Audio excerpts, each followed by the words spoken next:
Hello guys, and welcome back to the channel, where today guys, I'll be showing you how to cancel an order on Etsy. So guys, the first thing that you of course need to do is go to the Google and type in etsy.com.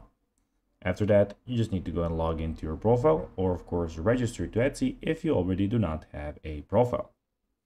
But now guys, let's see how you can actually go and check out what you have in front of us. So in the top left corner, as you can see, we have the categories where you can check out all of these categories. We have the search box where you can type in any single item, and in the top right corner we have everything about your account.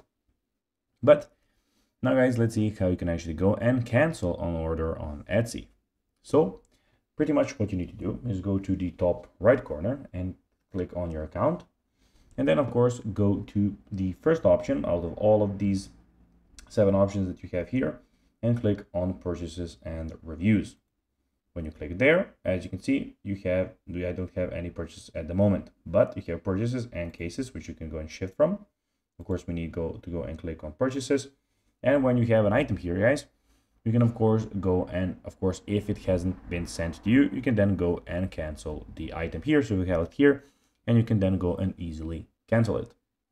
So guys, that will be everything for this video. I hope that you found this video informative and entertaining, guys. If you did, don't forget to like this video, share it, subscribe to the channel, and put the notifications on, as guys, this really helps us grow our channel. So if you have a few seconds, it'll be pretty cool if you could do this for us. So guys, as I said, that will be everything for this video. I hope that you enjoyed it. And guys, as always, I'll be seeing you in the next video on this channel. Until then, bye guys.